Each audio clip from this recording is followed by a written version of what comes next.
Ieva Diraitė, Alius Koroliovas, Kaunas. Ugniagesiai perspėja, kad atšalus orams viena dažniausių gaisro priežasčių – neprižiūrimas kaminas. Draudikai skaičiuoja, kad gaisras pridaro žalos nuo 1 iki kelių dešimčių ar net 100 tūkstančių eurų. Ir dar gerai, jeigu nežūva žmonės. Temą tęsia Rytis Laurinavičius. Štai vienos nykstančios profesijos atstovas – kaminkretys. Kaminus valančios įmonės vadovas sako, darbo yra, kadangi šalyje likę daug senos statybos pastatų, kurių kaminus reikia valyti reguliariai. Vien per šiandien planuojama išvalyti 4. Kaminas turi būti išvalytas prieš šildymo sezoną ir bent vieną kartą per 3 mėnesius šildymo sezono metu. Grąžtą reikia. Reikia ne tik grąžto, bet ir specialaus šepečio. Jo kotas jungiamas su grąžtu, tada visas mechanizmas kišamas į patį kaminą.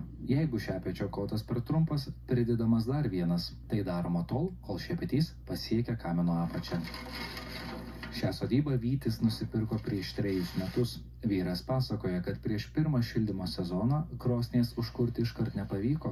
Pradėjom kurti, šilumos nėra, visi dūmai į vidų, supratom, kad kažkas negerai. Kada pirmas tas, vadinkim, įkūrimas būna po ilgesnio laiko, dūmtraukis neiššilęs, tada ir dūmai kaupiasi patalpoje, žmonės šiek tiek bando pasilengvinti įkūrimą įvairiais degiais skysčiais, sukelia didelį pliūpsnį ir dėl to užsidega. Kadangi mes kilę iš miesto, taip sakykim, tai nebuvom susidūrę su tuo, pasidomėjom aišku internete, kad greičiausiai bus užsikimšęs kaminas, tai išsikvietėm profesionalus, išvalę, pajautėm iškart skirtumą. Priešgaisrinės apsaugos ir gelbėjimo departamento duomenimis dėl netvarkingų kaminų, židinių ar dūmtraukių 2021 metais kilo 1500 gaisrų. Juose žuvo 24 žmonės. 2022 metais fiksuota 200 mažiau gaisrų ir žuvo perpus mažiau žmonių. Pernai šiek tiek daugiau nei 1000 gaisrų nusinešė 8 žmonių gyvybės. Žmonės užmiega įkūrę, pradeda degti, nepabunda aišku nuo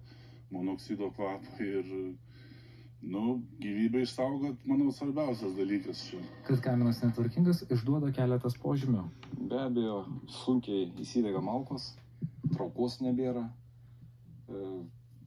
reiškia gesta, pro durelės veržasi dūmai. Apsižiūrėti vizualiai visų pirma, ar nėra kažkokių matomų akivaizdžių defektų, įtrūkimų, ar krosnis sandari, durelės laikosi savo vietoje, dūmtraukiai taip pat. Vis dėlto ugniagesiai neslepia. Gaisras namuose gali kilti ne tik dėl netvarkingo dūmtraukio. Kada laikomos ar džiovinamos degios medžiagos prie pat priglaustos šildymo prietaiso, šalia pakuros, kada grindys ties pakura nėra apsaugotos nedegiomis medžiagomis, kur iškritus žaryje tiesiog uždega. Viskas priklauso, aišku, nuo gaisro dydžio, kada jis pastebimas, ar laiku pastebima, ar ne, tai nuo kelių tūkstančių pats mažiausias iki kelių dešimčių ir net 100 tūkstančių, ir kelių šimtų tūkstančių net būna nuostoliais viršė. Draudikai sako, kad gyventojams kasmet išmoka milijoninės kompensacijas. Gerokai virš milijono, kaip pavyzdžiui 23 metais 1 200 000 kažkur buvo išmokėta gaisrų žaloms padengti, šiais metais jau turim netoli milijoną. Per 9 šių metų mėnesius gyvenamosiuose pastatuose kilo 1500 gaisrų, tai 1/4 visų šalyje kilusių gaisrų. Šiuose gaisruose žuvo 39 žmonės. Prikryta.